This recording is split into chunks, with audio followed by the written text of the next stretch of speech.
अमेरिकी central command ने अभी तक जंग का अपडेट देते हुए एक वीडियो जारी किया है।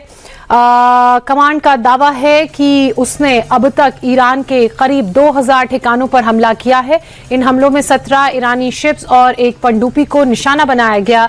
अमेरिका की तरफ से इस ऑपरेशन में 50,000 जवान, 200 फाइटर जेट्स, 2 एयरक्राफ्ट कैरियर और बॉम्बर हिस्सा ले रहे हैं। अमेरिका के मुताबिक ये मिडिल ईस्ट में अब तक का सबसे बड़ा ऑपरेशन है। इजरायली सेना ने ईरानी सेना को बड़ा नुकसान पहुंचाने का दावा किया है। इजरायली डिफेंस फोर्स ने एक वीडियो जारी कर दावा किया है कि उसने ईरान की 300 बैलिस्टिक मिसाइल लॉन्चर्स को नष्ट कर दिया। इजरायली डिफेंस फोर्स ने कहा कि शनिवार से अब तक उसने ईरान के 300 से ज्यादा बैलिस्टिक मिसाइल लॉन्चर्स पर हमला कर उन्हें बर्बाद कर दिया है। ईरान के कोम में इजरायली डिफेंस फोर्स ने असेंबली ऑफ एक्सपर्ट्स की इमारत को तबाह कर दिया। इस इमारत में ईरान के नए सर्वोच्च नेता के चुनाव के लिए बैठक होने वाली थी। हमले के बाद आईडीएफ ने कहा कि सेना अभी हमले में मारे गए लोगों की संख्या की जांच कर रही है। खामेनेई की मौत के बाद ईरान में 3 सदस्यीय अंतरिम लीडरशिप काउंसिल का गठन किया गया, जिसमें ईरान के राष्ट्रपति मसूद पेज़ेश्कियान, एससी के चीफ जस्टिस गुलाम हुसैन और गार्जियन काउंसिल के सदस्य अली रजा आराफी को शामिल किया गया। ईरान ने आयतुल्लाह खामेनेई की मौत के बाद अपना नया सुप्रीम लीडर चुन लिया है। मुज्तबा खामेनेई को ईरान का नया सुप्रीम लीडर चुना गया है। मुज्तबा खामेनेई आयतुल्लाह खामेनेई के दूसरे नंबर के बेटे हैं। खामेनेई का बड़ा बेटा हमले में मारा जा चुका है। ऐसे में अब खबर आ रही है कि ईरान की स्पेशल असेंबली में ये चुनाव हुआ और कभी भी इसका औपचारिक ऐलान संभव है। मुज्तबा की इस्लामिक रेवोल्यूशनरी गार्ड्स में गहरी पैठ है और उसी के प्रेशर के कारण मुज्तबा को नया सुप्रीम लीडर चुना गया है। मिडिल ईस्ट में भीषण जंग के बीच ईरान के सुप्रीम लीडर के प्रतिनिधि अब्दुल मजीद दिलाही का बड़ा बयान सामने आया। अब्दुल मजीद दिलाही ने कहा कि ईरान जंग के मोर्चे पर बहुत मजबूती से लड़ रहा है और वहीं खाड़ी देशों पर हमले को लेकर मजीद का कहना है कि ईरान केवल अमेरिकी बेसिस को निशाना बना रहा है, वो भी अपने डिफेंस में। ईरान के बाद अमेरिकी किसी दूसरे देश को निशाना बनाएगा। खामेनेई की मौत के बाद से ईरान की सड़कों पर अमेरिका और इजराइल के खिलाफ गुस्सा बढ़ता दिख रहा है। तेहरान में लोगों को भारी भीड़ के चलते जो लोग हैं वो सड़कों पर उतर आए हैं और अमेरिका के साथ साथ इजराइल के खिलाफ ये लोग जमकर नारेबाजी कर रहे हैं। ईरान में भारी तादाद में लोगों ने प्रदर्शन किया, हमलों का बदला लेने की मांग की। तेहरान के साथ साथ दूसरे शहरों में भी इसी तरह के प्रोटेस्ट आए दिन हो रहे हैं, ऐसी खबरें हैं। ईरान पर अमेरिका और इजराइल के हमले का आज 5वां दिन है। एक तरफ जहां अमेरिकन्स और इजरायली ईरान पर लगातार हमले कर रहे हैं, तो वहीं ईरान भी मिडिल ईस्ट में अमेरिकी एस्टैब्लिशमेंट्स बेसिस को निशाना बना रहा है। ईरान ने सबसे ताजा हमला दुबई की अमेरिकी कॉन्सुलेट पर किया। देर रात ईरानी कामिकेज ड्रोन से अमेरिकी कॉन्सुलेट को टारगेट किया गया। जोरदार धमाके से पूरा इलाका दहल उठा, धुएं का गुबार आसमान में उठता दिखा। ईरान मिडिल ईस्ट में अमेरिकी बेस और राजनीतिक ठिकानों पर लगातार हमले कर रहा है। ईरान ने उत्तरी इराक के कुर्दिस्तान में इरबिल में मौजूद अमेरिकी कॉन्सुलेट के पास जबरदस्त हमला किया। ईरानी ड्रोन्स ने अमेरिकी कॉन्सुलेट के आसपास के इलाकों को टारगेट किया, लेकिन कॉन्सुलेट की इमारत को सीधे निशाना नहीं बनाया। ड्रोन का मलबा गिरने से कई इलाकों में धमाके के साथ आग लग गई और नुकसान भी हुआ। ईरान ने यूएई के फुजैरा में मौजूद ऑयल फैक्ट्री पर ड्रोन अटैक किया। जोरदार ब्लास्ट के साथ ही तेजी से आग की लपटें उठने लगी। यूएई के अधिकारियों के मुताबिक ईरानी ड्रोन को एयर डिफेंस सिस्टम ने हवा में ही इंटरसेप्ट कर नष्ट कर दिया। हालांकि उसके टुकड़े डेब्रिस फुजैरा के ऑयल प्लांट में गिरने से आग लगी। अधिकारियों ने आग पर काबू पाने की बात कही है और यहां पर दोबारा काम शुरू हो चुका है। ईरान के मिडिल ईस्ट में अमेरिकी ठिकानों के साथ ही इजराइल पर भी हमलों का दौर जारी है। राजधानी टेल अवीव के आसमान में ईरानी मिसाइलें उड़ती दिखी। हालांकि मिसाइल हमले में कितना नुकसान हुआ है यह अभी साफ नहीं है। इसके अलावा यरूशलेम पर भी ईरान ने दनादन कई रॉकेट्स दागे, लेकिन इजराइल की मजबूत एयर डिफेंस ने ईरान के सभी रॉकेट्स को हवा में ही मार गिराया। यरूशलेम के आसमान इन रॉकेट्स को मार गिराने के बाद आग की चिंगारी की तरह चमक उठे। कई धमाकों की आवाज तक सुनी गई। मिडिल ईस्ट में जारी जंग में अब ब्रिटेन की भी एंट्री हो गई है। ब्रिटेन डिफेंस मिनिस्ट्री ने जॉर्डन में एक ड्रोन को मार गिराने का वीडियो जारी किया। ब्रिटेन के मुताबिक सोमवार की सुबह जॉर्डन में ब्रिटिश F-35 फाइटर जेट्स ने दुश्मन के ड्रोन को हवा में ही मार गिराया। ब्रिटेन का कहना है कि उसने उन देशों की सुरक्षा की है जिसके साथ उनकी डिफेंस डील है। मिडिल ईस्ट में जंग के बीच फ्रांस के राष्ट्रपति इमैनुअल मैक्रोन ने बड़ा एक्शन लिया। मैक्रोन ने कहा कि वो अपना एयर डिफेंस और वॉरशिप साइप्रस भेज रहा है। इसके साथ ही मैक्रोन ने कहा कि वो मेडिटेरेनियन में अपना न्यूक्लियर पावर्ड एयरक्राफ्ट कैरियर भी भेज रहे हैं। ये सब साइप्रस में और अपने सहयोगियों के डिफेंस का काम करेंगे। मैक्रोन ने कहा कि उनके देश का कतर, कुवैत और यूएई के साथ डिफेंस एग्रीमेंट है, इसलिए इस वक्त उनके देश के साथ वो खड़े रहेंगे। ईरान के खिलाफ जारी जंग में अमेरिका को जर्मनी का भी साथ मिल गया है। जर्मन चांसलर फ्रेडरिक मर्ज ने वॉशिंगटन में राष्ट्रपति डोनाल्ड ट्रंप के साथ मुलाकात की। मुलाकात के दौरान ट्रंप ने ईरान पर हमले को लेकर सफाई दी कि ईरान अमेरिका पर हमले की तैयारी कर रहा था। ट्रंप ने ईरान पर हमले के लिए इजराइल के दबाव से इनकार किया और कहा, हमने इजराइल को मजबूर किया था। ईरान पर अमेरिका और इजराइल के हमले के बाद पेट्रोल और डीजल महंगा होना या खत्म होने की आशंका के कारण महाराष्ट्र के छत्रपति संभाजीनगर जिले में वाहन मालिकों में डर फैल गया। इसी डर के कारण देर रात बड़ी संख्या में लोग पेट्रोल पंप के बाहर ईंधन भरवाने के लिए पहुंचे। शहर के लगभग सभी पेट्रोल पंप्स में इसी तरह की लंबी कतार दिखी। पेट्रोल पंप डीलर्स एसोसिएशन ने नागरिकों से अफवाहों पर ध्यान न देने की अपील की है। ईरान ने स्टेट ऑफ हॉर्मुज को टेम्पररी बेसिस पर बंद कर दिया है। समंदर में 30% का ये इलाका दुनिया की ऑयल और गैस की जरूरतों को पूरा करता है। खाड़ी के इस हिस्से पर भारत 60% निर्भर है। इस इलाके से व्यापार के बंद होने का असर भारतीय बाजारों पर पड़ेगा। हालांकि सरकार ने ऑयल, गैस और एलएनजी के मोर्चे पर स्थिति साफ कर दी है। सूत्रों का दावा है कि पहले से ही स्टॉक भरा हुआ है, लेकिन तेल की कीमतों में अस्थिरता का असर नहीं पड़ेगा।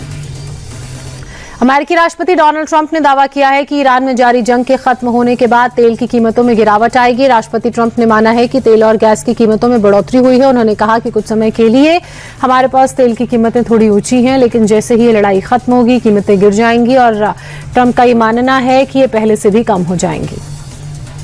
युद्ध के बीच प्रधानमंत्री नरेंद्र मोदी डायलॉग और डिप्लोमेसी पर जोर दे रहे हैं। 15 देशों में चल रहे महायुद्ध पर मोदी की पैनी नजर है। खाड़ी में फंसे करोड़ों भारतीयों को बचाने के लिए मोदी सरकार रणनीति बना रही है। पीएम मोदी की अब तक की 8 देशों के राष्ट्राध्यक्षों से बातचीत में ओमान, कुवैत के राष्ट्राध्यक्ष भी शामिल हैं। इसके अलावा ईरान हमलों से हुए नुकसान पर उन्होंने चिंता जताई। साथ ही वहां रह रहे भारतीय समुदाय के लोगों की सुरक्षा पर भी चर्चा हुई।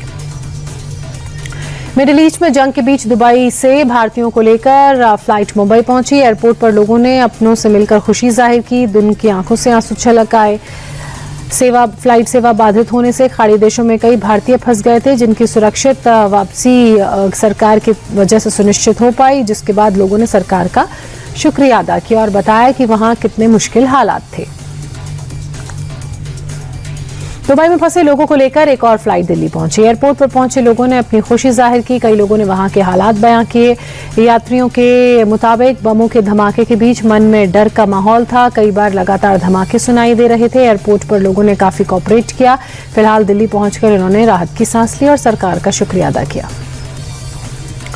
ईरान के अटैक के बीच दुबई में फंसी बैडमिंटन स्टार पीवी सिंधु सुरक्षित भारत पहुंच चुकी हैं। ऑल इंग्लैंड ओपन खेलने बर्मिंघम जा रही थी। दुबई में कनेक्टिंग फ्लाइट के चलते वहीं फंस गई। पीवी सिंधु ने दुबई में फंसने के बाद सोशल मीडिया पर इसकी जानकारी दी, लेकिन अब स्वदेश लौटने के बाद सिंधु ने दुबई एयरपोर्ट अधिकारियों, भारतीय उच्चायोग और स्थानीय प्रशासन का धन्यवाद दिया और कहा कि बेंगलुरु में सुरक्षित हैं और भारत लौटने पर उन्हें राहत महसूस हुई। असम विधानसभा चुनाव 2026 के लिए कांग्रेस ने प्रत्याशियों की पहली सूची जारी कर दी है। 42 उम्मीदवारों के इस लिस्ट में नाम हैं। कांग्रेस सांसद और असम कांग्रेस के अध्यक्ष गौरव गोगोई को भी मैदान में इस बार उतारा गया है। गौरव गोगोई असम की जोरहाट विधानसभा सीट से चुनावी ताल ठोकेंगे। बीजेपी ने राज्यसभा के लिए 9 उम्मीदवारों के नामों का ऐलान किया है। बीजेपी अध्यक्ष नितिन नवीन बिहार से राज्यसभा जाएंगे। इसके अलावा बिहार से शिवेश कुमार को भी नाम उनका शामिल किया गया है। हरियाणा से संजय भाटिया राज्यसभा के लिए चुने गए हैं। छत्तीसगढ़ से बीजेपी ने लक्ष्मी वर्मा को राज्यसभा उम्मीदवार घोषित किया है। तो वहीं पश्चिम बंगाल से राहुल सिन्हा, महाराष्ट्र से विनोद तावड़े और उड़ीसा से 2 उम्मीदवारों के नामों का ऐलान किया गया है। असम से तेराश गोवाला और जोगेन मोहन बीजेपी उम्मीदवार हैं। उपेंद्र कुशवाहा का नाम राज्यसभा के लिए फाइनल हो गया है। कुशवाहा राष्ट्रीय लोक मोर्चा से एनडीए के उम्मीदवार होंगे। होली के अगले दिन उपेंद्र कुशवाहा अपना नामांकन दाखिल करेंगे। राज्यसभा में ये कुशवाहा का दूसरा टर्म होगा। अगस्त 2024 से उपेंद्र कुशवाहा संसद के ऊपरी सदन के सदस्य हैं। माना जाता रहा है कि जातिगत समीकरणों को साधने के लिए एनडीए ने कुशवाहा पर भरोसा जताया है। भारतीय सेना और Japan ground self defence force के बीच संयुक्त सैन्य अभ्यास जारी है। धर्म गार्जियन का 7वां एडिशन उत्तराखंड में चल रहा है। दोनों देशों ने इस अभ्यास का लक्ष्य संयुक्त क्षमताओं को बढ़ाना, सैन्य सहयोग को मजबूत करना। दोनों देशों की सेनाओं के बीच ये अभ्यास 24 फरवरी से 9 मार्च 26 तक चलेगा। दोनों देशों की सेनाओं के 120 सैनिक अभ्यास में हिस्सा ले रहे हैं। मिडिल ईस्ट में बढ़ते तनाव के बीच पाकिस्तान के राष्ट्रपति आसिफ अली जरदारी ने भारत से कहा है कि टकराव और सैन्य माहौल से हटकर सार्थक बातचीत हो, यही क्षेत्रीय सुरक्षा का एकमात्र रास्ता है। ये बयान उस वक्त में आया है जब पिछले साल हुए कश्मीर के पहलगाम में आतंकी हमले ने दोनों देशों के बीच अविश्वास को और गहरा कर दिया था। जरदारी के मुताबिक भारत ऑपरेशन सिंदूर पार्ट 2 की तैयारी में है, इसलिए पाकिस्तान एक बार फिर से बातचीत की गुहार लगा रहा है। T20 वर्ल्ड कप 2026 के पहले सेमीफाइनल में आज न्यूजीलैंड और साउथ अफ्रीका का मुकाबला होगा। कोलकाता के ईडन गार्डन में शाम 7 बजे मैच होगा। दोनों टीमों के बीच अब तक 19 T20 मुकाबले खेले गए हैं। साउथ अफ्रीका ने 12 तो न्यूजीलैंड ने 7 मैच जीते हैं। दोनों ही टीमें जीत के इरादे से, फाइनल का टिकट पक्का करने के इरादे से मैदान में उतरेगी। झारखंड के बोकारो में एक टेंट हाउस में आग लग गई। आग की वजह से टेंट में रखा सामान जलकर खाक हो गया। टेंट में 5 से 7 सिलेंडर भी थे, जिसमें धमाका होने की वजह से आसपास की 5 दुकानें भी इस आग की चपेट में आ गईं। तेलंगाना मेडचल मलकाजगिरी में विज्ञान कॉलेज के करीब भीषण आग से हड़कंप मच गया। इलाके में कई झोपड़ियां जलकर खाक हो गई। विभाग की टीम जब मौके पर पहुंची तो आग पर काबू पाया गया। दमकल टीम के अधिकारी के मुताबिक इस हादसे में किसी की जान नहीं गई है। यूपी के गाजियाबाद में पूर्व मुस्लिम सलीम वास्तिक पर हमले का दूसरा आरोपी गुलफाम पुलिस एनकाउंटर में मारा गया। उस पर 1 लाख का इनाम था। जीशान का बड़ा भाई था। हमले का मुख्य आरोपी पुलिस के मुताबिक गुलफाम एक साथी के साथ बाइक से इंदिरापुरम के वसुंधरा की तरफ जा रहा था। पुलिस ने रोकने की कोशिश की तो उसने पुलिस पर फायर कर दिया। पुलिस की जवाबी फायर में वो ढेर हो गया। यूपी के आजमगढ़ में सड़क के बीचों बीच दर्दनाक हादसे की तस्वीर सामने आई। सड़क पर ठेला लेकर जा रहे एक शख्स को तेज रफ्तार स्कॉर्पियो ने टक्कर मार दी। टक्कर इतनी तेज थी कि ठेले के परखच्चे उड़ गए। ठेला वाले की मौके पर ही मौत हो गई। मैयर से मुंडन कराकर स्कॉर्पियो चालक लौट रहा था। उस दौरान यह हादसा हुआ। चालक पुलिस की गिरफ्त में है। यूपी के मथुरा में पुलिस और सेना के जवान के बीच मारपीट का मामला सामने आया है। बीकानेर में तैनात बीएसएफ जवान छुट्टी पर घर आया था, अपने दोस्त के घर गया था और इसी दौरान थाना प्रभारी किसी मामले को लेकर उसके दोस्त के घर पहुंचे। घुसकर मारपीट करने लगे। जवान ने विरोध किया तो थाना प्रभारी और अन्य पुलिस वालों ने उसके साथ भी मारपीट शुरू कर दी। इसका वीडियो सामने आने के बाद अब वायरल हो गया है और इसी वीडियो के आधार पर एसएसपी को शिकायत देकर मामले में जांच की बात जवान ने की है।